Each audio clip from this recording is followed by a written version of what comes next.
우리는 로마서 9장에서 사도 바울이 유대인이 버림을 받고 대신 이방인이 구원을 받아 하나님의 백성이 된다고 해도 하나님의 말씀이 폐하여진 것이 아니다라는 사실에 대해서 논증하는 내용을 살펴보는 중에 있습니다.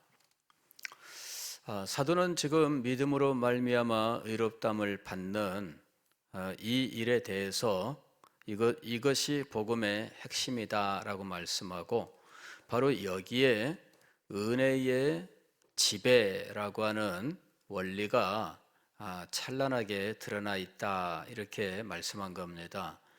그러나 은혜의 지배에 대해서 이해하지 못하는 사람들은 죄값을 갚게 하지 않고 대신 죄값을 치러주는 은혜의 방법으로는 죄 문제를 해결할 수 없다, 이제 이런 주장에 대해서 사도는 그렇지 않다라고 하면서 우리가 은혜로 구원을 받았다라고 하는 것이 도대체 무슨 의미인지 6장, 7장, 8장을 통해서 논증을 한 겁니다.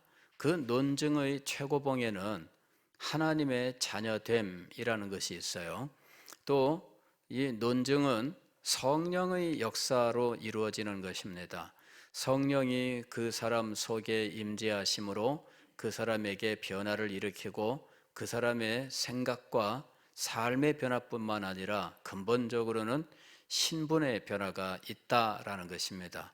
그리고 이 모든 일들은 하나님께서 미리 정하신 뜻대로 이루어진 것이며, 그리스도로 말미암아 이루어진 이 은혜, 하나님의 사랑은 결코 없어질 수 없다. 이 땅의 그 무엇이라도 하나님의 사랑, 그리스도의 사랑에서 끊을 수 없다라는 말로 이 논쟁을 마감한 겁니다.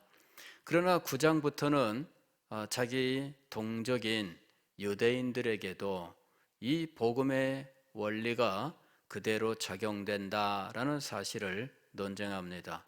유대인이라고 해서 믿음이 아닌 다른 방법으로 구원을 얻는 것이 아니라 유대인도 역시 믿음으로 구원을 얻는 것이다.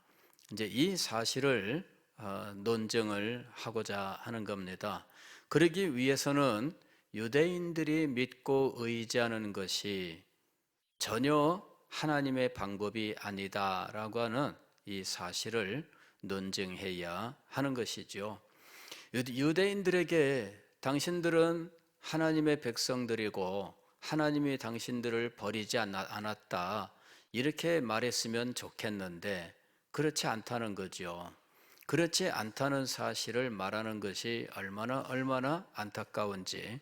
그래서 사도는 내가 동족인 유대인들을 미워한 것이 아니다, 내가 유대인들을 얼마나 사랑하느냐 하면 내가 그리스도에게서 끊어질 저주를 받아 끊어질지라도 오히려 그렇게 해서 유대인들이 구원을 받을 수 있다면 기꺼이 그렇게 하겠다, 이게 내 솔직한 심정이다, 이렇게 이야기하면서 내가 유대인들을 미워하고 동족을 돌아보지 않고 이러기 때문에 이런 말을 하는 것이 아니다.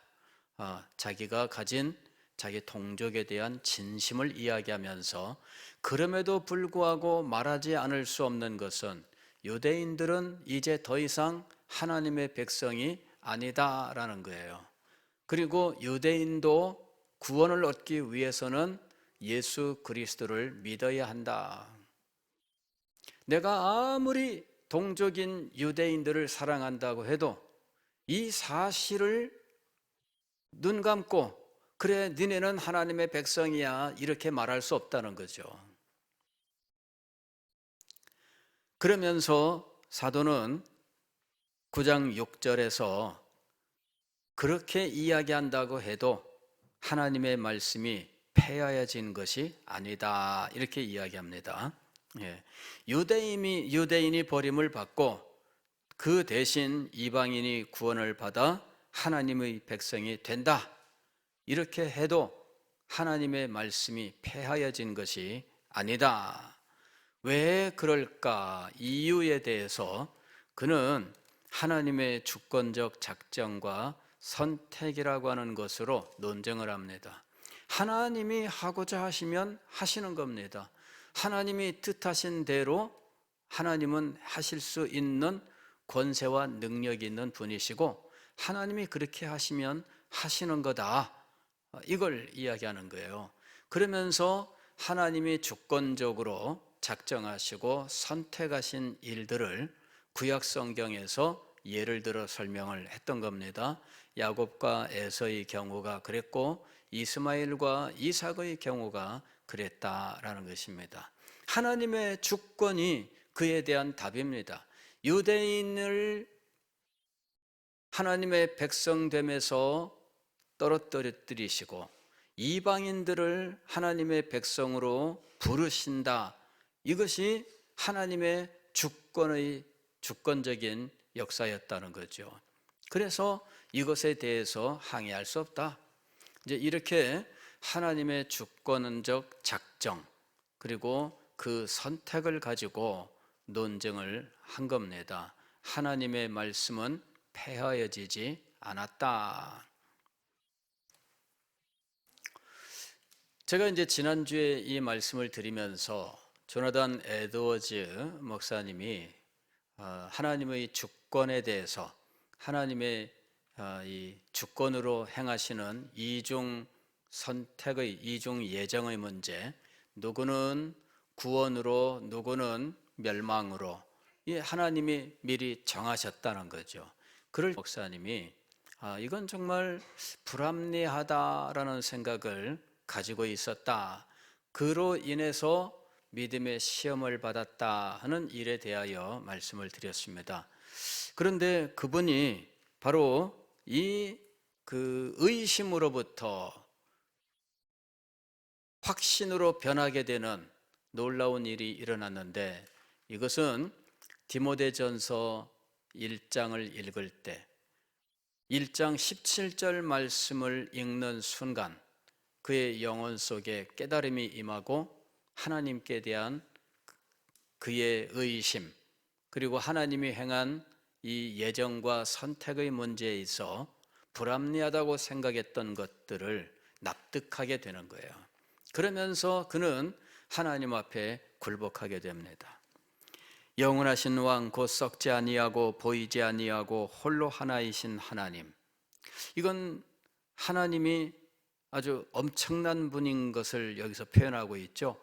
홀로 하나이신 이 말이 하나님의 그 누구도 비할 수 없는 오직 유일하신 권세자, 이런 의미를 가지는 거예요. 홀로 하나이신. 우리나라의 대통령은 몇 명일까요? 한 명이죠. 예. 마찬가지로 온 세계 만물을 통치하시는 하나님은 오직 한 분이셔요. 그리고 하나님은 누구와 상의하고 누구 때문에 망설이고 이렇게 하셔야 될 이유가 전혀 없는 분이셔요. 이걸 우리가 알아야 돼요. 오늘날 대통령은 여론에 많이 장애를 귀를 기울여야 됩니다. 예, 여론을 무시하면은 뭐가 안 되는 거죠. 여론도 살펴야 되고 이런저런 사람들의 의견도 청취해야 되고 이런 제약이 있어요. 예, 대통령이라고 해서 내가 도장 찍으면 끝이지 하고 다 도장 찍어 버리면 되느냐? 그렇지 않아요. 제약이 있습니다. 옛날에 전제 군주 시대에 왕들은 전제라고 하는 것이 뭐냐면은 자기 맘대로 하는 걸 말하는 거예요. 자기가 오로지 자기 자신만의 권세로서 행하는 것을 전제라고 얘기하는 거죠. 전제 군주, 이런 시대에는 왕이 법을 만들어요. 그렇게 해서 왕이 맘대로 하는 거죠. 예. 그런데 왕도 자기 마음대로 못하는 시대로 점점 변합니다. 그래서 나중에는 왕이 이 의회를 두고 의회와 상의해야 되는 이런 체제로 변합니다. 그러면서 역사 속에 민주주의라고 하는 것이 자리를 잡고 발전하게 되는 거예요. 자, 여기 이 모든 것들은 상의하고 또 여론이라고 하는 이 무슨 그 수치로 정확하게 뭐 딱 할 수는 없지만, 그러나 어쨌든 여론이라는 것이 존재하고 있기 때문에 그런 것들도 뭐 살펴야 되고 눈치를 봐야 되고, 그래서 결정하는데 결정에 영향을 미치는 요인들이 많이 있다는 거죠. 즉 대통령이라고 하는 사람 혹은 왕이라고 하는 사람 말고도 그 외에 영향을 미치는 요소들이 많이 있다는 거예요. 근데 하나님의 주권은 무엇이냐?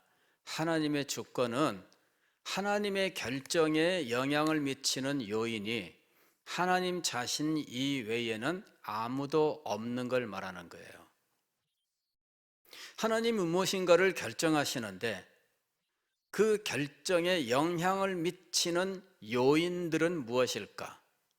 자, 하나님께서 가령 장호익이라고 하는 인물을 구원하실 때 장호익을 구원하기로 하나님이 작정하셨다면 그 작정에 영향을 미치는 요인은 어떤 것들이 있을까? 첫째, 잘생겼다. 그런 것들도 뭐 요인이 될 수 있겠죠. 뭐 따져본다면 어떤 사람은 돈이 많다, 어떤 사람은 똑똑하다, 뭐 이런 것들도 요인이 될 수 있겠죠. 그러나 하나님께서는 그런 것들을 하나도 고려하지 않으셨다고 말씀하고 있어요. 성경은 누군가를 구원하실 때 하나님이 이 결정을 내리는데 영향을 미친 것은 오직 하나님의 자유로우신 뜻이에요. 하나님의 자유로우신 뜻, 이것 하나 이외에는 영향을 미치는 요인이 없어요. 바로 이제 이 부분이 우리 인간이 이해할 수 없는 부분입니다. 왜냐하면 인간은 영향을 미치는 요인들을 가지고 있어요. 왕이랄지라도 자기가 자기 마음대로 막 행할 것 같지만, 그러나 왕에게도 때로는 왕비가 뭐라고 얘기하면 왕비의 말도 들어줘야 되고, 누가 와서 뭐라고 말하면 그 말도 들어줘야 되고, 이러는 일들이 일어나는 거죠. 그래서 전제, 군주, 독재자, 아주 막 잔악하다 뭐 이래서 멋대로 행하는 사람이 있을 수는 있지만, 그러나 그런 사람도 그 결정에 영향을 미치는 외적 요인이 항상 존재한다라는 겁니다. 너는 그 발가락이 잘생겼네 이러면서 뜻밖의 결정을 내릴 수 있는 거죠. 이게 인간이에요. 그러나 하나님은 그렇지 않아요. 하나님은 당신의 기쁘신 뜻이라고 말하는 이것 이외에는 하나님의 결정에 영향을 미치는 하나님 이외의 요인들은 없다라고 하는 거예요. 이것이 이제 하나님의 주권이라고 하는 거예요. 하나님께서 누군가를 구원하기로 선택했다. 그것은 오직 하나님만의 행동이었고 하나님만의 권세였다. 뭐 이런 것들이죠. 이게 이제 이 디모데전서 1장 17절에서 홀로 하나이신 하나님이라고 하는 이 말이 갖고 있는 의미예요. 홀로 하나이신 하나님. 그런데 저는 이 성경을 읽으면서 조나단 에드워즈 목사님이 이 성경을 읽을 때 하나님의 주권에 대한 깨달음이 있었다, 이렇게 그의 간증에 나옵니다. 그의 간증에 나오는데, 그래서 제가 이 성경 구절을 수없이 읽으면서 조나단 에드워즈 목사님만큼 그와 같은 감동이 나올 수 있나 하면서 도대체 그분은 어떻게 이 성경 구절에서 그런 깨달음을 얻게 되었을까? 그게 궁금해서 계속 읽고 묵상을 했어요. 풀리질 않습니다. 1년이 지나고 2년이 지나고 3년이 지나고 10년이 지나고 그러면서 늘 마음 한구석에는 이것이 하나의 문제로 남아 있었어요. 근데 어느 날 제가 디모데 전서를 읽다 보니까 이게 성경 구절 한 구절의 문제가 아니었구나. 즉 디모데전서 1장 17절 그 중에서도 홀로 하나이신 이 한 귀절의 문제가 아니었구나 하는 것을 문득 발견하게 됐어요. 사실 디모데 전서는 사도 바울이 디모데 목사에게 목회를 위하여 유의해야 될 여러 가지 일들에 대해서 말씀하고 있습니다. 디모데 목사에게 현재 디모데가 에베소에서 지금 목회 사역 중입니다.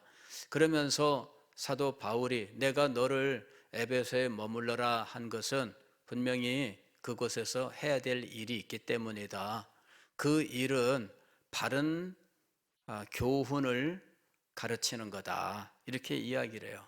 바른 교훈. 이 바른 교훈이라고 하는 것이 정통이란 말로 번역이 됐어요. 우리는 오소독스라 그러는데 이 오소독스는 오소라고 독스 이것이 뭐냐면 바른 교훈이에요. 바른 교훈을 종교계 후시대에 이 정통주의 시대라고 말하는 이때에 이 분들이 종교 개혁자들의 교훈을 바른 교훈으로 정하고 이 바른 교훈을 교회에 바로 신학으로 세우는 일들을 하게 됩니다. 그래서 우리는 그거를 정통이라고 번역을 했는데 이 정통이란 말은 그 용어의 의미를 제대로 우리에게 알려주지 못합니다. 그래서 정통주의라는 말 가지고는 그 사람들의 이 오소독스라고 하는 이 말을 표현할 수가 없어요. 근데 왜 오소독스를 바른 교훈, 바른 가르침으로 번역하지 않았는가 하면 이거는 객관적인 위치에 자신을 두는 사람들이 그 사람들만 바른 교훈이라고 하느냐? 부당하다. 이제 이런 의미가 들어가는 거예요. 그래서 바른 교훈이라고 번역하지 않고 정통이란 말로 번역을 한 거죠. 그래서 정통이란 것이 계통을 올바로 따라간 이제 이런 의미를 갖게 한 거예요. 그래서 종교 개혁자들의 전통을 계승한 이제 이런 의미를 담은 거죠. 그러나 본래는 무엇이라고요? 바른 교훈이에요. 디모데전서 1장에서 왜 사도 바울이 디모데를 에베소에 머물러 두었는가? 그곳에서 바른 교훈을 가르치는 사명을 감당하게 하기 위해서입니다. 바른 교훈을 가르치도록. 왜냐하면 다른 교훈을 가르치는 사람들이 있거든요.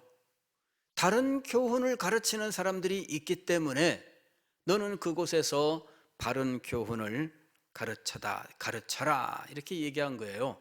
그리고 사도 바울이 바로 그 바른 교훈을 위하여 사도로 세우심을 받은 거죠. 그런데 사도 바울이 여기서 자기의 간증을 합니다. 내가 실상은 그런 일을 할 만한 사람이 아니다. 왜냐하면 나는 13절 말씀을 보면 이렇게 돼 있어요. 내가 전에는 비방자요, 박해자요, 폭행자였으나 이렇게 얘기를 합니다. 과거에 사도 바울이 어떤 사람이었느냐? 교회를 핍박하던 사람입니다. 교회라면은 달려들어서 난리치던 사람이 바로 이 사도 바울이었던 거예요. 그러니 사도 바울이 이렇게 악한 사람 아니에요? 스데반을 죽이는 일에 앞장선 인물, 이 사람이 사도 바울이잖아요. 그러니 이 사도 바울이 사도가 될 줄 누가 알았겠어요? 그렇잖아요? 사람이 선택을 했다면 사도 바울을 선택을 했을까요? 안 했을까요? 사람이 선택을 했다면은 몇 년 전에 스데반 죽이고 또 기독교인들을 뭐 박멸한다 해가지고 그저 제사장한테 인증서 받아들고 다메섹까지 가고 막 난리쳤던 인물이 이 사울 아닙니까? 그런데 이 사람이 이름을 바꿨다고 해서 이 사람을 누가 교회 안에 사도로 세우겠어요? 저 같으면은 그렇게 안 합니다. 그러잖아요. 우리는 이 사람 과거 경력을 쭉 보고 이 중요한 일에 이런 경력을 가진 사람을 세울 수 있나? 다른 일이라면 혹시 몰라. 집사님 정도면 몰라도, 그죠? 집사님 정도면 몰라도, 아니, 사도로 삼는다? 이건 말이 안 되는 거예요. 그런데 사도 바울 자신도 그렇게 생각해요. 자기도 자기를 돌아보면 나 같은 사람이 무슨 사도가 될 수 있나? 그러잖아요. 자기도 양심이 있지. 어떻게 자기가 사도가 될 수 있겠어요? 인간은 그의 과거를 아무리 지우려고 해도 지울 수가 없어요. 그게 인간입니다. 과거에 어떤 분이 참 교도소에 갔다가 나왔는데 교도소에 있을 때에는 사랑으로 와서 기도해주고 격려해주고 먹을 것도 갖다 주고 그러던 사람이 교도소에 나와가지고 찾아오니까 불편한 거예요. 그게 현실입니다. 그게 현실이에요. 전에도 제가 이야기한 적이 있습니다만은 제가 서울에 있을 때 어느 교회에서 여전도회가 한 달에 한 번씩 이제 교도소 방문하는 일이 있었어요. 그래서 부목사들이 돌아가면서 따라가서 이제 예배 드릴 때 설교도 하고 기도도 하고 이렇게 했습니다. 그래 저도 이제 순서가 돼가지고 따라갔지요. 그래 뭐 떡을 뭐 한 보따리 하고 뭐 과일이며 뭐며 막 준비해가지고 그냥 바리바리 싸가 들고 이제 갔어요. 갔더니 이게 이제 그 안양구치소라고 하는 곳이에요. 거길 갔더니 이런 교실 한 40명 정도 들어갈 수 있는 이런 초등학교 교실만한 이런 그 곳이 있더라고. 이제 그게 강당인데 일종의 강당인데 이제 거기서 이제 이 짐을 풀고 예배를 드리고 또 이 음식 나눠 먹고 이렇게 또 싸주고 이제 돌아왔어요.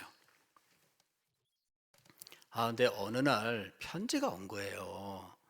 목사님, 뭐 제가 안양교체소에 있다가 목사님 말씀을 듣고 감동을 받았습니다. 그리고 이곳에서 제가 뉘우치고 이제는 참 우리 주님께로 돌이켰습니다. 그래서 이제 이렇게 글을 쓰고 그 다음에 용건은 뭐냐? 제가 이제 출소하게 되었습니다. 교회로 찾아가겠습니다. 걱정이 돼요. 이분이 찾아오시면 어떻게 해야 되나? 그죠? 걱정이 돼요. 이분을 어디까지 제가 도와드려야 되나? 제가 그분을 어느 정도까지 케어를 해줄 수 있나? 이제 고민이 많이 되는 거죠. 예. 여러분, 인간 세상에서 죄를 지었으면 이게 남아 있어가지고 이게 끝없이 그 사람을 붙들고 늘어지는 거예요. 사도 바울은 그런 인물인 겁니다. 그런데 사도가 됐어요. 놀라운 거 아니에요? 사도 바울은 그 일은 하나님의 은혜로 되는 것이라고 고백을 해요. 예수 그리스도로 말미암아 되어진 일입니다. 그러나 내가 긍휼을 입은 까닭은 예수 그리스도께서 내게 먼저 일체 오래 참으심을 보이사 후에 주를 믿어 영생 얻는 자들에게 본이 되게 하려 하심이라. 이런 자도 사도가 될 수 있었다. 이런 자도 사도가 될 수 있었다. 후에 오는 사람들에게 본이 되는 거예요. 그래서 후에 어떤 큰 죄를 저지른 사람이라도 회개하고 진정으로 주님께 돌아올 때 그 사람을 하나님께서 품에 안아주시고 그 사람을 하나님이 사용하신다라고 하는 본을 보여주셨다는 거죠.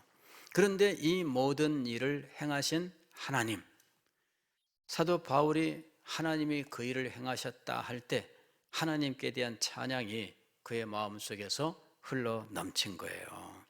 그래서 영원하신 왕, 곧 썩지 아니하고 보이지 아니하고 홀로 하나이신 하나님께 존귀와 영광이 영원 무궁토록 있을지어다. 주권을 가지신 왕, 하나님의 주권에 대한 찬양, 이것이 사도 바울 자신의 예를 통해 볼 때 이 찬양이 저절로 나오는 거예요. 그 순간 조나단 에드워즈 목사님이 하나님의 주권에 대한 깨달음을 얻게 된 거죠. 아하, 하나님은 영원하신 왕으로서 홀로 하나이신 분으로서 이 모든 일들을 하나님이 결정하실 수 있구나라는 것과 하나님의 이 결정은 불합리한 것이 아니라 은혜로운 것이구나라는 사실을 깨닫게 된 거예요. 하나님의 주권은 부당하거나 불합리하게 행사되는 것이 아니라 은혜롭게 행사된 것이다 라고 하는 사실을 깨닫게 된 거지요. 그 순간 조나단 에드워즈 목사님의 영혼 속에 하나님의 영광이 쫙 밀려들어오기 시작하는 거예요. 하나님의 영광에 대한 깨달음이 이 조나단 에드워즈 목사님의 영혼 속에서 막 솟아나기 시작하면서 하나님이 행하신 모든 일에 대하여 기꺼이 인정하고 또 찬양하게 되었습니다. 창조에 대하여 찬양하게 되었고, 그리고 그가 기도하러 숲으로 갔다가 돌아오는 길에 비를 만나 온몸에 비를 흠뻑 맞아도 그는 하나님께서 창조하신 이 세계 창조물들의 일이다, 이것이 기쁨이 되는 거예요. 번개가 치고 그냥 천둥이 꾸르릉 막 하고 막 바로 곁에서 막 흔들릴 때에도 그는 이 번개가 하나님의 피조물이며 천둥도 하나님의 피조물이다 하니까 마음에 기쁨이 넘치더래요. 그래서 이게 사람이 변화되면 이렇게 변화될 수 있구나. 하나님의 주권에 대한 깨달음, 이것이 조나단 에드워즈의 이 신학의 큰 줄기가 된 거예요. 그리고 하나님의 주권으로부터 하나님의 주권적인 구원으로 그 구원이 은혜의 통치라고 하는 것으로 쭉 나아가는 것, 이것들을 깨닫게 되는 거죠. 굉장히 놀라운 거예요. 그것을 흔히들 조나단 에드워즈의 회심이라고 이야기를 해요. 근데 그 사건을 통해서 그는 모든 의심을 버리고 그리고 하나님께 계속 나아가는 평생의 삶을 살았던 거죠. 자, 지금 우리는 여기서 이 하나님의 주권에 대한 깨달음, 이것이 얼마나 중요한지 알아야 돼요. 불합리하다고 여기는 것은 잘못입니다. 여기 19절 말씀이 바로 이제 그 내용입니다. 혹 네가 내게 말하기를 그러면 하나님이 어찌하여 허물하시느냐? 하나님이 주권적으로 다른 외부 요인 없이 이 사람이 잘 믿을지 안 믿을지 이런 거랑은 전혀 상관없이 일단 하나님이 작정하시고 선택하셨다면 안 믿는다 한들 그것 가지고 뭐라고 말하면 안 되지 않을까? 이거예요, 지금 이게.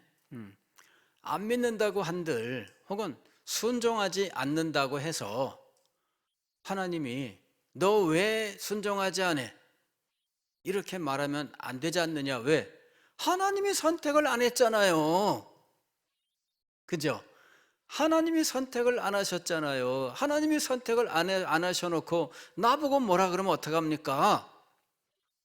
하나님이 선택하시고 하나님이 정하셨으면 누가 그거를 거역할 수 있습니까? 나는 하나님이 선택했기 때문에 안 믿는 거예요. 이게 19절 이야기입니다. 혹 네가 내게 말하기를 그러면 하나님이 어찌하여 허물하시느냐? 누가 그 뜻을 대적하느냐? 하나님이 버렸으면 더 이상 책망하지 마세요. 하나님이 버렸으면 내가 할 일이 뭐가 있으며 할 말이 뭐가 있어요. 버림받은 게. 그리고 하나님이 버렸으면 나는 멸망받을 존재로 사는 것밖에 없어요. 하나님이 정했지 않습니까? 이렇게 이제 불합리하다라는 것, 하나님이 심판하시는 것, 하나님이 책망하시는 것이 불합리하다 이렇게 주장을 하는 거죠. 이제 이에 대해서 사도는 역시 하나님의 주권을 가지고 논쟁을 하고 있습니다. 이 반론에 대해서도 하나님의 주권을 가지고 논쟁을 하는데 세 가지로 논쟁을 해요. 첫째는 하나님이 창조하셨는데 창조주로서 이렇게 저렇게 만드실 수 있다. 이 창조주의 권한이다 이렇게 얘기하는 거죠. 창조주가 이렇게도 만들 수 있고 저렇게도 만들 수 있어요. 그런데 이 지음받은 물건이 나는 왜 이렇게 만들었어요? 이렇게 따질 수 있느냐? 할 수 없다. 이러면서 하나의 예를 드는데 토기장의 예를 드는 거예요. 토기장이가 진흙을 가지고 흙을 가지고 그릇을 만드는데 어떤 거는 이런 모양으로 만들고 어떤 거는 또 저런 모양으로 만들어요.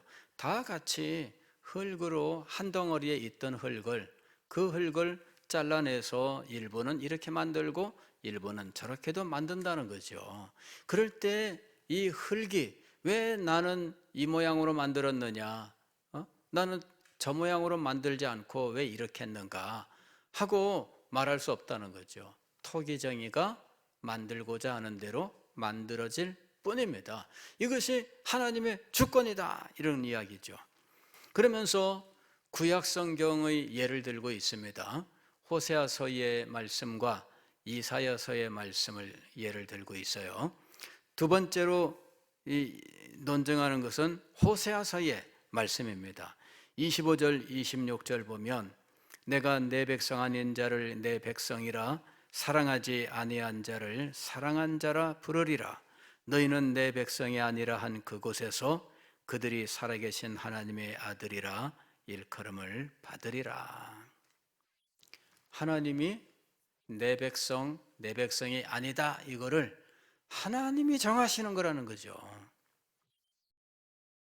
그 다음에 이사야서 예를 들고 있습니다. 이사야서도 이 27절 보게 되면은 또 이사야가 이스라엘에 관하여 외치되 이스라엘 자손들의 수가 비록 바다의 모래 같을지라도 남은 자만 구원을 받으리니.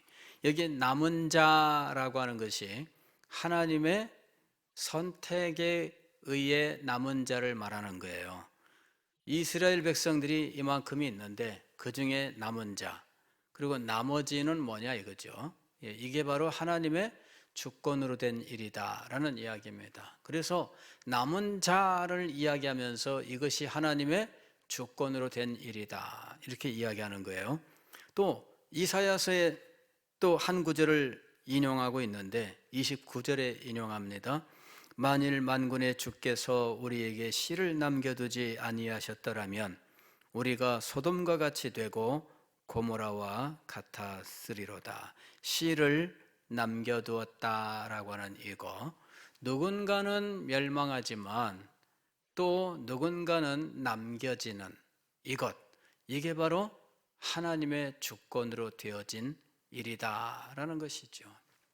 하나님의 주권에 대한 이해가 먼저 있어야 돼요. 그래서 우리가 하나님의 결정, 하나님의 그 주권적인 작정과 선택, 바로 이 부분에 대해서 아무도 항의할 수가 없다는 거죠. 그리고 그 부분에 대해서는 불합리하다 이래 말할 수 없습니다. 저 사람은 착한 사람인데 왜 하나님 버렸습니까? 이래 말할 수 없고요. 저 사람은 악한 사람인데 왜 선택하셨습니까? 이렇게 말할 수 없다는 거예요. 사도 바울이 생생한 예가 됩니다. 아니, 사도 바울은 비방자요, 폭행자요, 이 교회를 핍박하던 핍박자였는데 하나님 그런 사람을 왜 사도로 삼으셨습니까? 하나님 앞에 이렇게 따질 수 있을까요? 아무도 따질 수 없습니다. 왜? 하나님께서 행하신 일이에요. 그러면 그 결정에 영향을 미치는 무슨 특별한 어떤 조건이 있는가? 사도 바울을 보면은 마치 조건이 있는 것처럼 보입니다. 사도 바울은 바리새인이죠. 또 아주 사람이 똑똑해서 가말리엘의 문화에서 공부를 한 아주 전도가 유망한 사람입니다. 그 사람이 예수 그리스도를 만나지 않았더라면 아마도 그 시대에 아주 유명한 랍비가 되고 학자가 되었을 거예요. 그 시대를 이끌어가는 아마 스승이 되었을 인물이 바로 사도 바울입니다. 하나님께서 그것을 보셨을까요? 아니죠. 똑똑한 사람은 사도 바울 한 사람만 있나요? 그렇지 않아요. 세상에 널리고 널린 게 똑똑한 사람입니다. 우리는 내가 참 똑똑한가 봐 이런 사람이 있습니다. 세상에는. 근데 그런 똑똑한 사람은 세상에 널리고 널렸어요.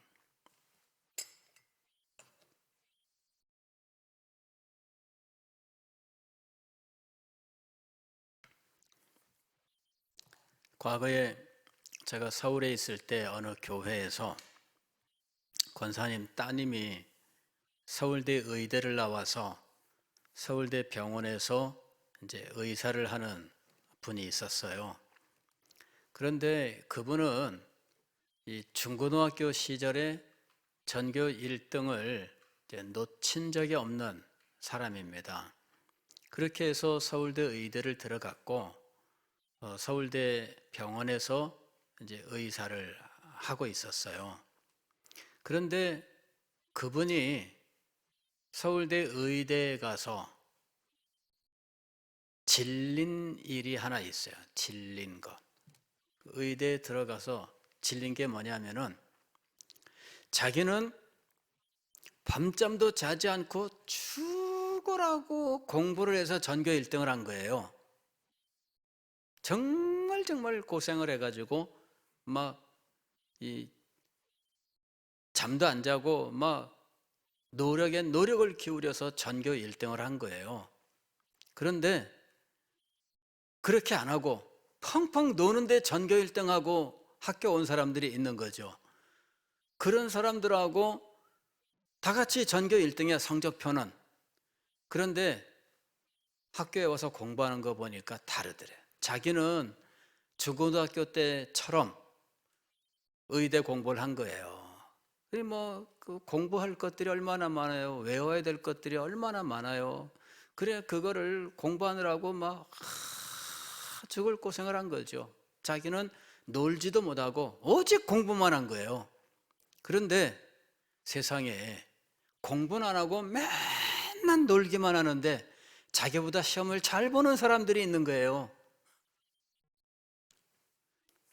그래가지고 이분이 낙심을 많이 했다 그러더라고. 자기는 중고등학교도 죽으라고 공부를 했고 서울대 의대 들어와서도 죽으라고 공부했는데 놀 거 다 노는데 자기보다 성적이 좋은 사람들을 만난 거죠. 그런 사람들이 있더래요.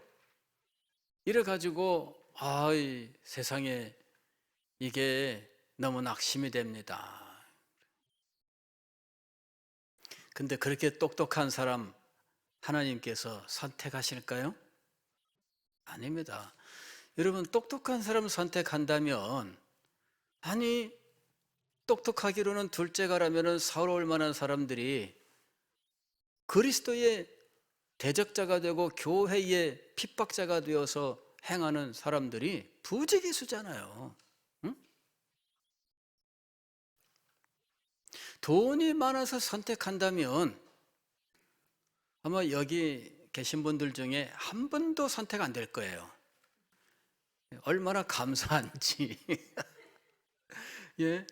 아니, 돈 여기서 최소한 1조는 가져야지. 이러면은 여기 아무도 해당이 안 돼요. 1조는 커녕, 그죠? 100억만 해도 뭐 여기는 아무도 안 계신 것 같아. 제가 몰라서. 숨겨진 재산이 있으십니까, 장로님? 예.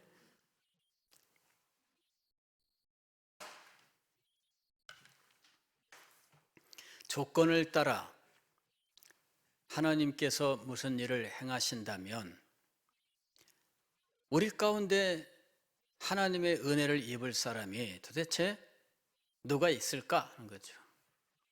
없습니다. 하나님께서 누가 잘났기 때문에 선택하시는 것도 아니고 누가 못났기 때문에 버리는 것도 아닙니다. 그것이 하나님의 주권이에요. 근데 그 뜻의 비밀을 깨달아야 된다는 거죠. 인간은 하나님이 어떤 분인지를 제대로 모르거나 또 인정하지 않으려 하기 때문에 이 하나님의 주권의 비밀을 깨닫지를 못해요. 하나님을 인간보다 조금 뛰어난 존재로 생각하기 때문에 이 비밀을 깨닫지 못하는 거예요. 하나님을 바로 깨달아야 하나님의 주권 교리를 인정할 수 있어요. 그리고 하나님의 주권이 은혜로운 것이라고 하는 사실을 납득할 수 있게 되는 거예요. 그래야 은혜의 지배라고 하는 것이 감사한 것으로, 정말 감격적인 것으로 다가올 수 있는 거죠. 사도는 하나님의 주권으로서 은혜의 지배가 지금 유대인에게나 이방인에게 지금 시행되었다, 이렇게 말씀하는 거예요. 그래서 유대인도 구원받으려면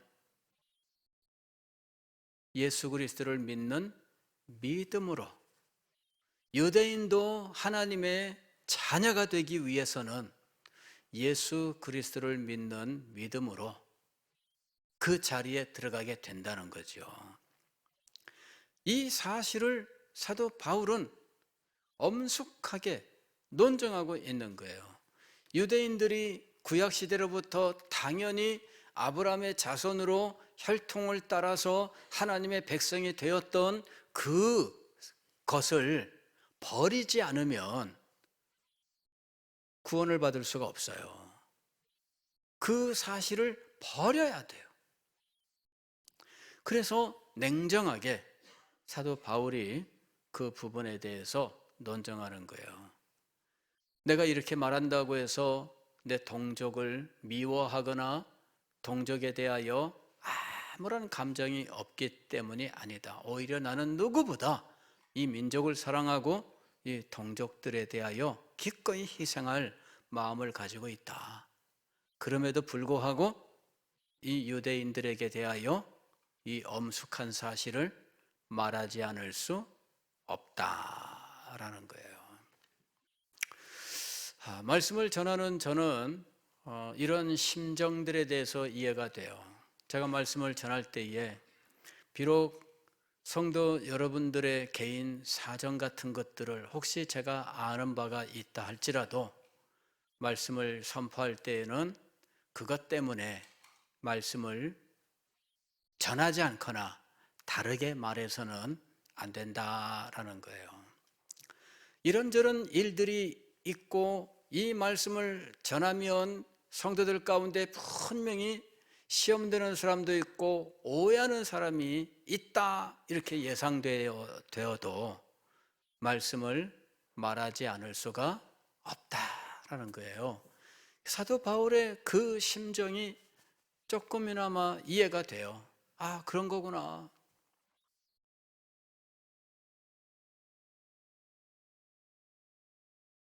그러면서 우리는 하나님의 뜻이기 때문에 엄숙하게 전할 수밖에 없고, 그에 대하여 그 누가 반발을 해도 하나님의 뜻이라면 하나님의 뜻에 따르는 것이 합당하다 이렇게 말할 수밖에 없다는 거죠. 하나님은 영원하신 왕이시고 썩지 아니하시고 보이지 아니하시고 홀로 하나이신 하나님이시기 때문입니다. 기도하겠습니다.